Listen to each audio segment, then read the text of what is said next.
திருப்பதி கருத்துக்கள் இறைவனுக்கு நன்றியாக ஜெயபாலான குடும்பம் தீபிகா தனது 28வது பிறந்தநாளுக்காக இறைவனுக்கு நன்றியாக ஆத்தோரி அபிஷேக் ஆண்ட்ரூ கிரேட்டோ ஜெயக்குமார் சகுந்தலா குடும்பம் இறைவன் நன்றியாக இருந்தாலும் மேலும் மரித்த லூயிசா ஆண்டனி லோமினா வில்சன் பால் ரூத் எலிசபெத் மைக்கேல் நாயுடைய ஆண்களை பாட்டுக்காக சிறப்பான கருத்தாக ஜே ஸ்டோர்ஸ் வியாபாரத்தில் முன்னேற்றம் வரும்படியாக திருப்படியோடு சேர்ந்து நாம் நம்முடைய விண்ணப்பங்களை நம்முடைய முன்னாள் பார்த்து வைத்து வந்தார்.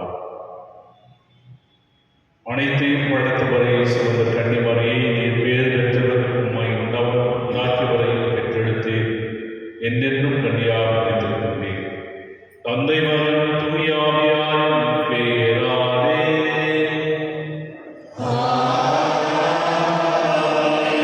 ஆண்டவராகிய இயேசு கிறிஸ்துவின் அருளும் கடவுளின் அன்பும் தூய ஆவியாரின் அன்பும் உங்கள் அனைவரோடும் இருப்பதாக.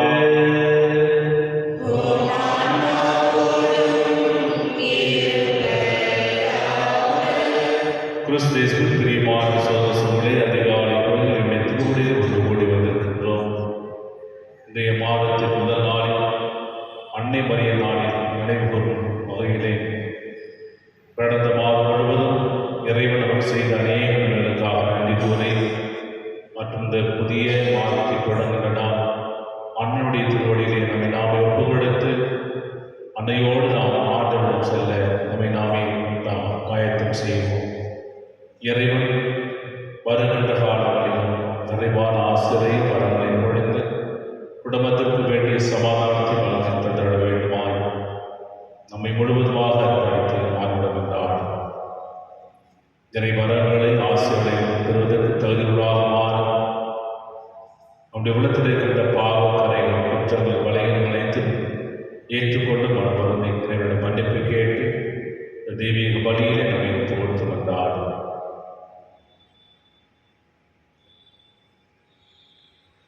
எல்லாம் வல்ல இறைவனிடம் நான் பாவியிலே சொல்கிறேன். ஏனெனில் சிந்தனையாலும் சொல்லாலும் செயலாலும் கடமையும் தவறினாலும் பாவங்கள் பல செய்தேன். என் பாவமே என் பாவமே ஆகையால் கல்யாணத்தையும் அறியாதே வானத்துடன் சகோதர சகோதரிகளே,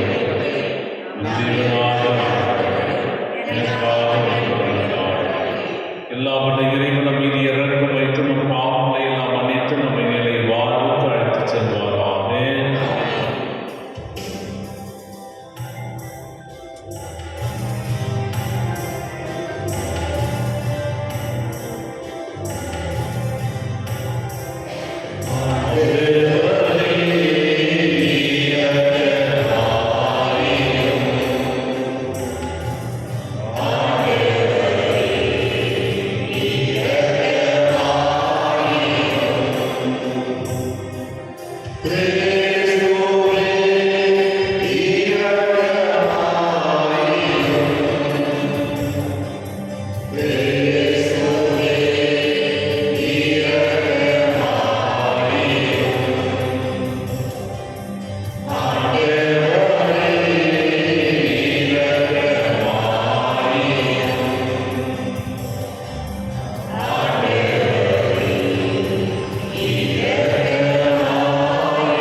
இரக்கமுள்ள இறைவா, எங்களுக்கு உதவி புரிந்தருளும். கடவுளை பெற்றெடுத்த புனிதரை அன்னையின் நினைவை கொண்டாடுவார். அவருடைய பரிந்துரை உதவியால் எங்கள் பாவங்களுக்கு எழுவோவா. உம்மோடு துணையாவியார் இறைவனார் என்றென்றும் வாழ் ஆட்சி செய்தவர்களான இயேசு கிறிஸ்து வழியாக உம்மை மன்றாடுகின்றோம்.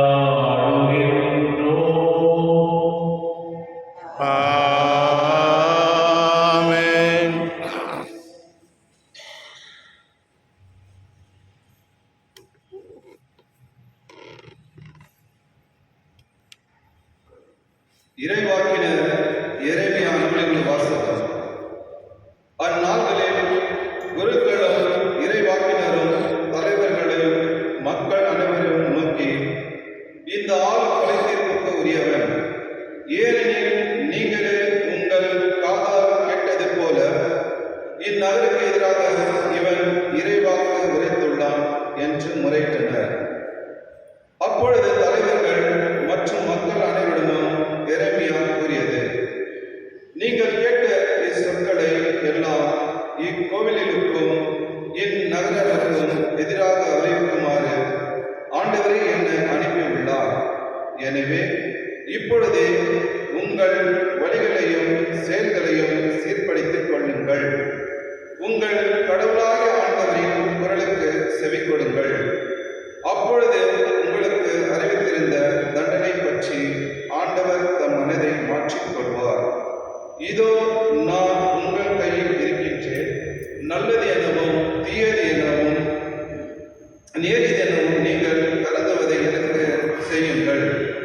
ஆனால் ஒன்றை மட்டும் நன்கு அறிந்து கொள்ளுங்கள், என்னை நீங்கள் கொள்கிறார்கள் மாசற்ற இரத்த பலி உங்கள் மேல் இந்நகர் மேலும் அதில் குடியிருப்போர் மேலும் உறுதியாக வந்துவிடும்.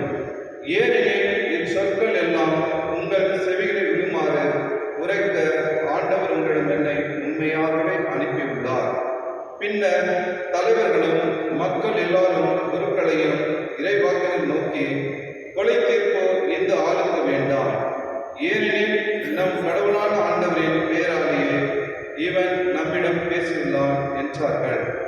ஆனால் மக்கள் கையில் எரேமியா அகப்பட்டு கொல்லப்படாதவாறு சப்பானின் மகன் அகீகாம் அவருக்கு உறுதுணையாய் இருந்தார். ஆண்டவரின் அருள்வாக்கு. இறைவாக்கு நன்றி. பதிலேற்பாடு பல்லவி. எனது விண்ணப்பத்திற்கு கடவுளை பதில்மொழி தாரும். எனது விண்ணப்பத்திற்கு கடவுளே பதில்மொழி தாரும். சேற்றில் நான் அமிழ்வதிலிருந்து என்னை காத்தருளும். என்னை வெறுப்போரிடமிருந்து ஆழ்கடலிலிருந்தும் என்னை விடுவித்தருளும். பெரும் வெள்ளம் என்னை அடித்துக் கொண்டு போகாதிருப்பதாக.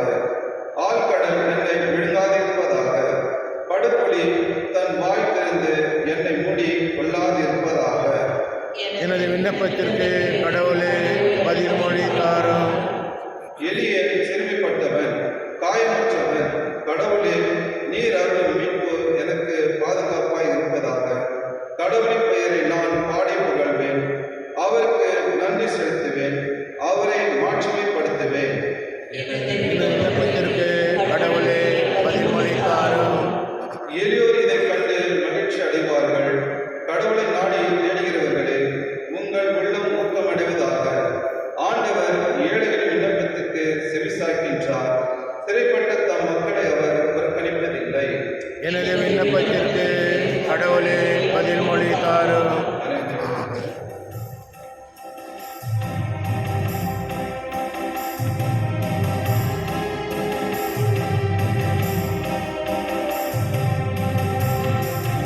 அல்லேலூயா, அல்லேலூயா, அல்லேலூயா, அல்லேலூயா, அல்லேலூயா, அல்லேலூயா. நீதியின் பொருட்டு துன்புறுத்தப்படுவோர் பேறு பெற்றோர். ஏனெனில் விண்ணரசு அவருக்கு உரியது. அல்லேலூயா. அல்லேலூயா, அல்லேலூயா, அல்லேலூயா. ஆண்டவர்களோடு இருப்பாராக. ஓம் ஆன்மாவோடும் இருப்பாராக. மத்தேயு பரிசுத்த நற்செய்தியிலிருந்து வாசகம். ஆண்டவரே மாட்சி உமக்கே. அக்காலத்தில் குறுநில மன்னன் ஏரோது இயேசுவை பற்றிய செய்தியை கேள்வியுற்றான். அவன் தன் ஊழியரிடம், இவர் திருமுழுக்கு யோவான் தான். இறந்த யோவானை கடவுள் உயிர் பெற்றச் செய்தார். இதனால் இதனால் தான் இந்த வல்ல செயல்களை இவர் செய்கிறார் என்று கூறினார். ஏரோது தன் சகோதரான பிலிப்பின் மனைவியாகிய ஏரோதியாவின் பொருட்டு யோவானை பிடித்து கட்டி சிறையில் அடைத்திருந்தார். ஏனெனில் யோவான் அவரிடம், நீர் அவளை வைத்திருப்பது முறையல்ல என்று சொல்லி வந்தார். ஏரோது அவரை கொலை செய்ய விரும்பினார். ஆயினும் மக்கள் கூட்டத்தில் அவரை ஒரு இறைவாக்கினர் கருதியதால் அவர்களுக்கு அஞ்சினார். ஏரோதின் பிறந்த நாளில் ஏரோதியாவின் மகள் அவையினர் நடுவில் நடனமாடி ஏரோதை அகமகிழச் செய்தார். அதனால் அவள் எதை கேட்டாலும் அளிப்பதாக ஒரு வாக்குறுதியை ஆணையிட்டு அறிவித்தார். அவள் தன் தாய் சொல்லிக் கொடுத்தபடியே திருவிழுக்கு யோவானின் தலை ஒரு தட்டில் வைத்து, இங்கே எனக்கு கொடும் என்று கேட்டாள். இதை கேட்ட அரசன் வருந்தினார். ஆனாலும் தான் விருந்தினர் முன் ஆணையிட்டதால் அதை அவளுக்கு கொடுக்க கட்டளையிட்டார். ஆள் அனுப்பி சிறையிலிருந்து யோவானின் தலையை வெட்டச் செய்தார். அவருடைய தலையை ஒரு தட்டில் வைத்து கொண்டு வரச் செய்து அதை சிறுவனிடம் கொடுத்தார். அவளும் அதை தன் தாயிடம் சென்றார். யோவானுடைய சீடர் வந்து அவருடைய உடலை எடுத்துச் சென்று அடக்கம் செய்தனர். பின்னர் நிகழ்ச்சியை இயேசுவிடம் போய் அறிவித்தனர். இது கிறிஸ்துவுடன் வாழ்வு நற்செய்தி. கிறிஸ்துவே உமக்கு புகழ்.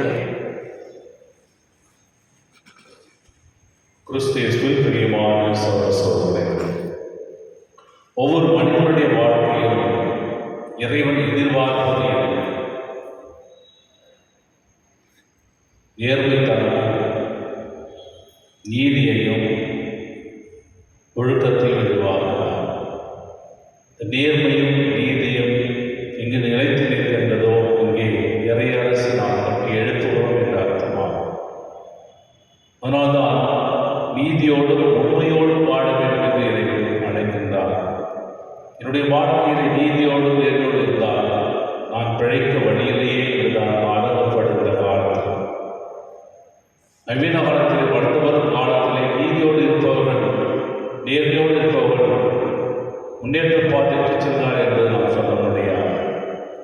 பல துன்பங்களையும் தட இடர்பாடுகளையும் பல சண்டை சச்சரவுகளையும் எதிர்த்து நின்று போராடுகிற மனிதனாக வாழ்வோம். ஏனென்றால் நீதியின் நேர்மை அடிப்படையில் இந்த உலகம் இப்பொழுது மாறி போவதை பார்க்கிறோம். எங்கு பார்த்தாலும் உண்மைக்கு எதிரான அநீதியை பார்க்கிறோம், நீதிக்கு எதிரான அநீதி, உண்மைக்கு எதிரான பொய்யை பார்க்கிறோம் மற்றும் நேர்மைக்கு எதிரான அவதூறுதலை பார்க்கிறோம். இவ்வாறு நாம் நேர்மையோடு நடந்து கொண்டால், நீதியோடு நடந்து கொண்டால் நமக்கு வாழ்வு இல்லை. ஆனால் இறைவனினுடைய திருமணம், அவருடைய பிரசனத்தில் நமக்கு வாழ்வு என்பதை இன்றைய வாசகம் நமக்கு தெளிவுபடுத்துகிறது. இறைவாய்களை பற்றி இந்த வாரம் முழுவதும் சொல்லியுள்ளோம். இறைமையா 26ஆம் அதிகாரம் சொல்லப்படுகிற 12-13 வார்த்தைகள். நேற்றைய வாசகத்திலே நாம் பார்த்தோம், ஆண்டவராகிய கடவுள் எரேமியாவுக்கு இறைவாக்கு உரைக்கச் சொன்னார், என்னுடைய கட்டளைகளை கடைபிடித்து நடங்கள், என்னுடைய வழிகளை பின்பற்றி நடங்கள், இல்லை என்றால் நீங்கள் மனமாறி என்னுடைய வழி நடங்கள், இல்லை என்றால் நீங்கள் அழிந்து சீரோவை போல அழிந்து போவீர்கள் என்று ஆண்டவராகிய கடவுள் எரேமியாவுக்கு இறைவாக்கு உரைத்தவன். அதை எரேமியாவும் என்ன செய்கிறார்? மக்களுக்கு தைரியமாக துணிச்சலோடு அந்த இறைவாக்கை சொல்கிறார். அதனுடைய தொடர்ச்சியான வாசகம் தான் என்னுடைய வாழ்க்கை. மீண்டுமாக இறைவாக்கு சொல்கின்றார், இதோ அவர் துணிச்சலோடு சொல்லுகின்ற வார்த்தையெல்லாம் தன்னுடைய வாழ்வை பற்றி அவர் கவலை இல்லை, என்னை கொண்டு போடுவார்கள் என்று கவலை இல்லை. இறைவனுடைய வார்த்தையை அறிவிக்க வேண்டும், நீங்கள் அதை கேளுங்கள், அதை பின்பற்றி நடங்கள், மனமாறுங்கள், கண்டிப்பாக உங்களுடைய பாவங்களை எல்லாம் இறை கண்டிப்பார் என்று மீண்டுமாக இறைவாக்கு உரைத்துக் கொண்டே வருகிறார். இருப்பினும் மக்கள் அவரை எதிர்த்து நிற்கிறார்கள். துணிச்சலோடு எடுத்து சொல்லுகின்ற பொழுதெல்லாம் அவர் பக்கம் வாழ்வு ஒருவரை தான் அது வாழ்வையாக என்ற தன்மையிலே அந்த நேர்மையோடு நீதியோடு துணிச்சலோடு எரேமியா கடவுளுடைய வார்த்தையை மக்களுக்கு சொல்லுகிறார். இந்த முதல் வாசகத்தில் பார்ப்போம். அதே துணிச்சலோடு கூட இன்றைய நற்செய்தி வாசகத்திலே திருவிழுக்கு யோவானை பற்றி சொல்லுகின்றது வாசகம். திருவிழுக்கு யோவான் நீதியோடும் நேர்மையோடும் மெசியாவுடைய வருகைக்காக ஆயத்தப்படுத்துகின்ற இறைவாக்குடைய கடைசி இறைவாக்கு சொல்வார். திருவள்ளுவர் யோவான் கடைசி நம்முடைய விவரத்திலே கடைசி இறைவாக்கு ஒரு வழியாக மெஸ்ஸியா வருவதை ஆயத்தப்படுத்துகின்ற ஒரு ஆளாக மாறுகிறார். இறுதியில் நேர்மையோடும் நீதியோடும் எங்கு அநீதி இருக்கின்றதோ அங்கே நேர்மையில் அதை சுட்டி காட்டுகின்ற அளவுக்கு நம்முடைய திருவள்ளுவர் யோவான் இருப்பதை நாம் பார்க்கிறோம். ஏறொரு அரசனாக இருந்தாலும் சரி, ஆண்டியாக இருந்தாலும் சரி, தவறு செய்வதும் தவறுதான் என்று சொல்லுகின்ற அளவுக்கு மனத்துவிட துணிவுடன் திருவள்ளுவர் யோவான் ஏரோதுடைய அரசனை பார்த்து தவறு செய்கிறாய், உடைய சகோதரனுடைய மனைவியை வைத்திருக்கிறாய், முறையில்லை என்று வாதிட்டு சொல்லுகிறார். என்றுமே ஒருவருடைய குற்றத்தை நாம் சொல்லுகின்ற பொழுது அவர் நமக்கு பிடிக்காது. ஒரு குற்றத்தை சொல்லி சுட்டி காட்டுகின்ற பொழுது இது வேண்டாம், இந்த வழி போகாது என்று நல்லதை சொல்லுகின்ற பொழுது நீ யார் எனக்கு சொல்றது, எனக்கு தெரியும் என்று அசட்டுத்தன்மையான ஒரு முன்பின் தெரியாத அனுபவமாக சொன்னால் கூட நாம் நம்முடைய வழியில் போகும்போது பெரிய தண்டனையை நாம் பெற்றுக்கொள்கிறோம். பிரியமானவர்களே, ஏன் திருவள்ளுவர் யோவான் அரசனை சுட்டி காட்டி வைத்திருப்பது முறையல்ல, நீ போகின்ற ஒழுங்கு கேடான ஒரு சான்று. ஏனென்றால் நீ அரசனாக இருந்தும் அதிகாரத்தோடு இருந்தும் நீ இத்தகைய தவறு செய்கிறாயே, உலக மக்களுக்கு உன்னுடைய முன்மாதிரியான வாழ்க்கையை எடுத்து சொல்லவில்லை என்று சுட்டி காட்டுகின்ற பொழுது ஏரோதியார் பிலிப்பினுடைய மனைவி திருவள்ளுவர் யோவானை எதிர்த்து நிற்கிறார். எப்படியாவது கொலை செய்ய வேண்டும் என்பதற்காக சந்தர்ப்பம் வருகிறது. கடவுளை திட்டமோ அதை நமக்கு தெரியாத சந்தர்ப்பம் வருகிறது. ஏரோதுடைய பிறந்த நாளிலே தன் மகளை ஆட வைக்கிறார். அந்த நடனத்திலே கழிப்புற்ற நம்முடைய ஏரோது அரசர் எது வேண்டாலும் தருகிறேன், என்னுடைய நாட்டின் பாதியை கூட தருகிறேன் என்று ஒரு சத்தியவாக கொடுக்கின்றார், உரிமை கொடுக்கின்றார். அதிகாரத்தில் ஆணவத்தில் இருக்கின்ற பொழுது வாய்மொழியாக இவர்களால் சொல்லலாம். ஆனால் அந்த சிறுமியானவர்கள் நடனமாடுகிறார். கடைசியில் என்ன வேண்டும் என்று தன்னுடைய தாயை கேட்கின்ற பொழுது சொத்து வேண்டாம், சொல்ல வேண்டாம், நமக்கு எதிரியாக இருக்கின்ற திருவள்ளுவர் யோவான் தலையை கேட்கின்றார். ஏனென்றால் என்னுடைய தவத்தை அவர் சுட்டி காட்டிக் கொண்டே இருக்கின்றார். ஒன்றுமே சொல்லி யாரெல்லாம் தவத்தை சுட்டி காட்டுள்ளதோ அவர்கள் வேண்டாதவர்களாக மாறிவிடுவார், வாழ்க்கையிலே உறவு அறுத்து போய்விடுவார். அதை தான் ஏரோதியார் என்ன செய்கின்றார், தீர்ப்பின் மனைவி என்னுடைய தவத்தை சுட்டி காட்டிருக்கின்றானே என்று அவனை சாகடிக்க வேண்டும், அவனுடைய தலையை தட்டி கொண்டு வா என்று கொண்டார். இதை கேட்ட அரசன் கொஞ்சம் வருத்தப்படுகிறார். ஐயோ, இறைவாக்கிற ஆட்சி, கடவுளின் வழி நடப்பவர் ஆட்சி அவர் எது. ஆனால் மறுபுறம் அவருடைய மனசாட்சி என்ன செய்கிறது, அவருடைய கர்வமும் அவருடைய ஆணவமும் அவருடைய அதிகாரமும் அவருடைய ஆணையும் மற்றவருடைய முன் நிற்க வேண்டும் என்பதற்காக என்ன செய்கிறார், ஆணையிடுகிறார். திருவள்ளுவர் யோவான் தலையை வெட்டி கொண்டு வந்து கொடுக்கிறார். துணிச்சலோடு சொன்னவர்களுடைய வாழ்க்கை தரைமட்டமாக பார்க்கும். துணிச்சலோடு சொல்லுகிறவர்கள் நீதியோடு நேர்மையோடு நடந்து கொள்வதுடைய வாழ்க்கையானது பிறரால் இகழப்பட்டு தள்ளப்படுவதை பார்க்கும். பிரியமானவர்கள், இறைவனுக்கு பணி செய்ய நாம் முன்வருகிறவர்களெல்லாம் நேர்மையோடும் உண்மையோடும் நீதியோடும் நடக்கின்ற ஒவ்வொருவரை பல்வேறு சண்டை சச்சரவுகளை எதிர்ப்புகளை ஆகியோடுதான் ஆக வேண்டும். தமிழ்நாட்டிலே ஐஏஎஸ் அதிகாரிகளுடைய திருவாளர் சகாயம் லஞ்சம் ஒழிப்பு அவர் அழகான ஒரு வார்த்தை சொல்லுவார், லஞ்சத்தை ஒழித்து நிமிர்ந்து என்று சொல்வார்.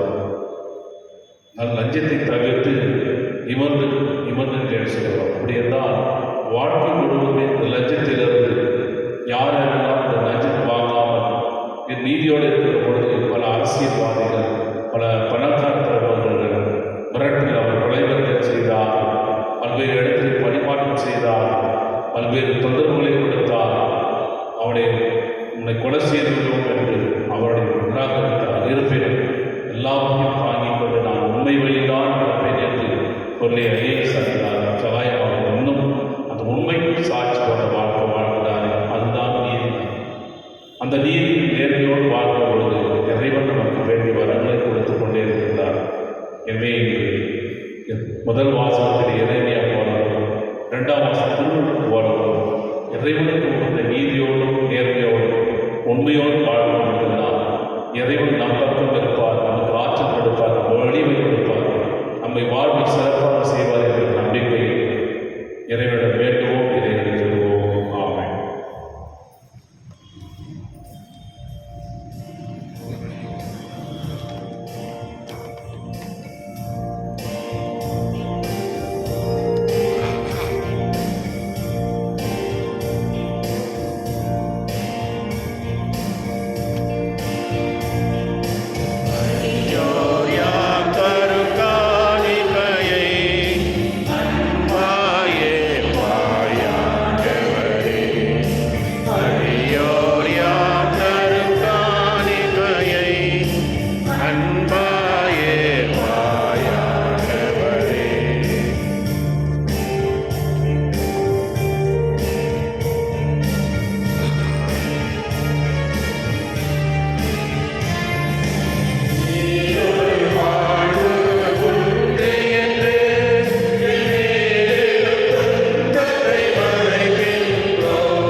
சகோதரர்களே, நம்மளுக்கு திருப்பணி எல்லாரும் தந்தையாக இறைவனுக்கு ஏற்றார்கள்.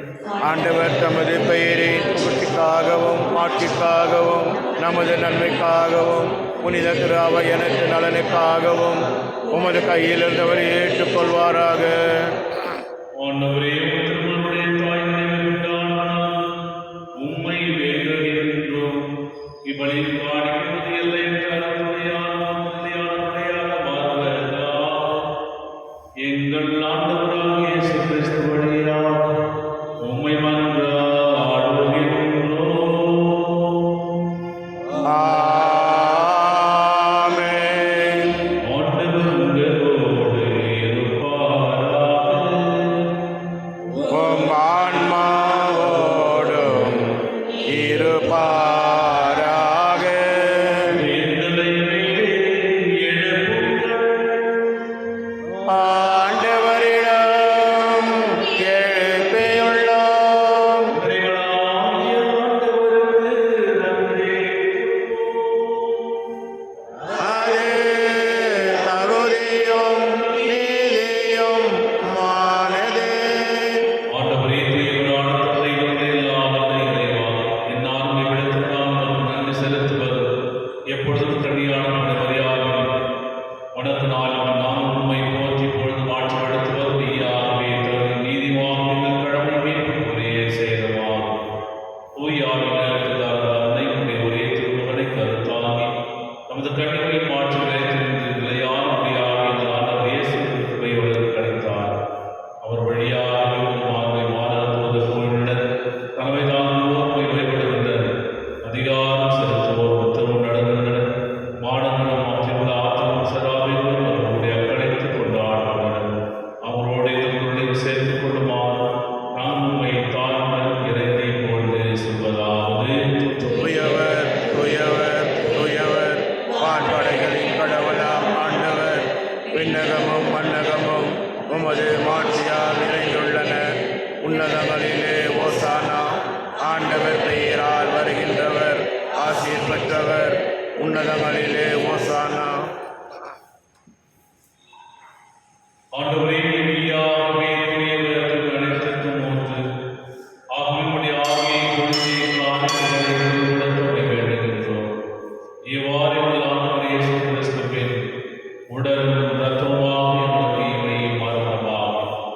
அவர் பாடுபட உலகறிந்து தம்மை கையளித்த போது அப்பத்தை எடுத்து நன்றி செலுத்தி அனுப்பிட்டு தம் சிறுகளுக்கு அளித்து கூறியதாகும்: அனைவரும் இதிலிருந்து பெற்றும் கொள்ளுங்கள், ஏனெனில் இது உங்களுக்காக கையளிக்கப்படும் என் உடல்.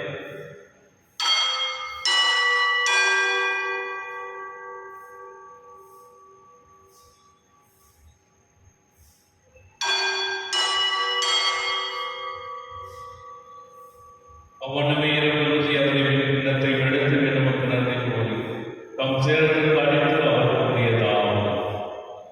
அனைவரும் இதிலிருந்து பெற்று பருகுங்கள், ஏனெனில் இது புதிய நிலையான உடன்படிக்கைக்குரிய ரத்தத்தின் கிண்ணம். இது பாவம் மன்னிப்புக்கென்று உங்களுக்காகவும் பலருக்காகவும் சொல்லப்படும். இதை என் நினைவாக செய்யுங்கள்.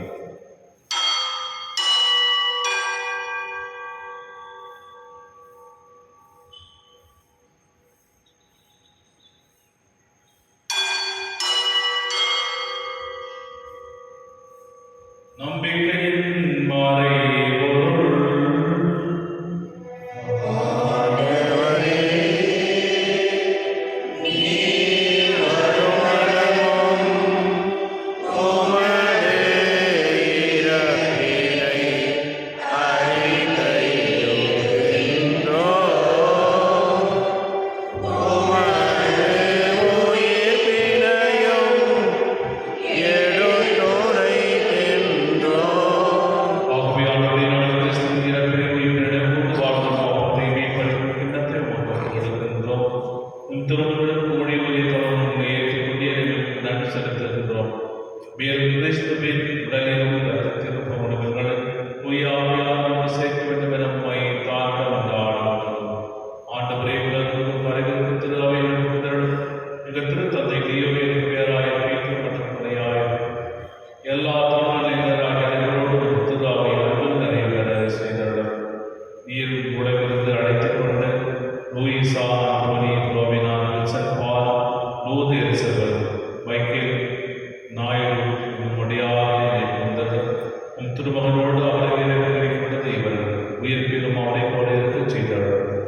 வீர உயிர்த்தை எதிரோவுடன் துயில் உண்மை சகோதர சோதிகளையும் இறந்தோர் அனைவரின் இரக்கத்துடன் நிகழ்ந்து துன்புக ஒளியில் ஏற்றவுடன் எங்கள் அனைவர் மீது இறக்கமாயும் கடவுளை கண்டித்தாயும் மரியாதை அவருடைய கடவுளான புனித யோசேப்பு புனித திருத்துவதர்கள் இவ்வுலகில் உமக்கு முறாயிருந்தவராகிய புனிதர் அனைவரும் அந்நிலைவாரில் பாவம் தகுதி பெற்று இந்த மகன் இயேசு கிறிஸ்து வழியாய் உம்மை போன்றேற்று மரணம் கொண்டாடும்.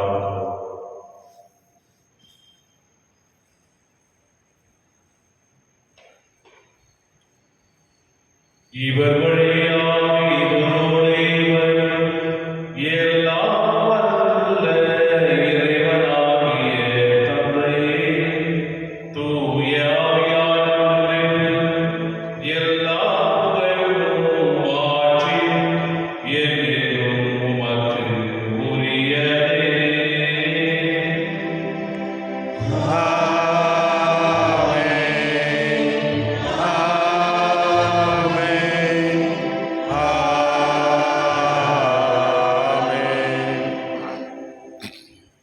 மீட்பெரும் கட்டளையாக பிறப்பிக்கப்பட்ட இறைவனை பணியாக வைத்து நாம் அனைவரும் துணிந்து சொல்வோம்.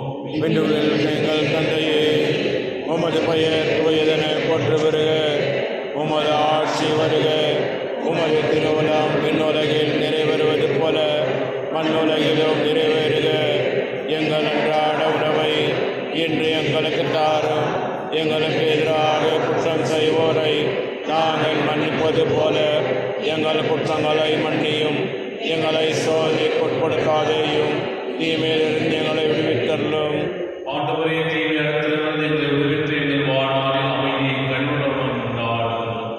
புதிய இரக்கத்தின் உதவியாளர் பாவத்திலிருந்து எப்பொழுது பெற்று யாதொரு கலக்கமும் இன்று நலமாயிருப்பா. நாங்கள் எதிர்நோக்கியிருக்கும் பேரத்திற்காகவும் என் மீட்பராகிய இயேசு கிறிஸ்துவின் வருகைக்காகவும் காத்திருக்கின்றோம். ஏனெனில் ஆட்சியும் வல்லமையும் மாட்சியும் என்றென்றும் உமது. ஆண்டவரே, இயேசு கிறிஸ்துவை அமைதி உங்களுக்கு விட்டுச் செல்கின்றேன். என் அமைதியை உங்களுக்கு அளிக்க திருத்துவதற்கு பொழுது எங்கள் பாவங்களை பாராமல் திரு அவையின் நம்பிக்கையை கண்டு உமது திருவுளத்திற்கு ஏற்பதற்கு அமைதியையும் ஒற்றுமையும் வளர்த்துவீரா என்றென்று வாழ்ந்து ஆட்சி செய்கிறார். ஆமென். ஆண்டவருடைய அமைதி அனைவரோடும் இருப்பதாக, ஆன்மாவோடும் இருப்பதாக. ஒருவர் ஒருவர் இறைவன் தன் அமைதியை பகிர்ந்து உலகின் பாவம் போக்கும் எங்கள் மேல் இரக்கவையும் உலகின் பாவம் போக்கும் இருளின் செம்மறியே என் மேல் இரக்கவையும் உலகின் பாவம் போக்கும் இருளின் செம்மறியே எமக்கு அமைதி அருளும்.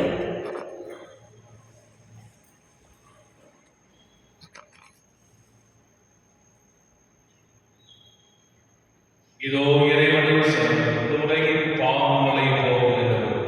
செம்மறியின் விருந்துக்கு அழைக்க பெற்றோர் பேறு பெற்றோர். என் ஆண்டவரே, நீர் எழுந்தருள நான் தகுதியற்றவன், ஆனால் ஒரு வார்த்தை மட்டும் சொல்லி அருளும், எனது ஆன்மா நலமுடையும். கிறிஸ்துவின் தொடரும் ரத்தமும் நல்லவரின் காத்து நிறைவாழ்வதாக. ஆமென்.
மன்றாடுவோமா.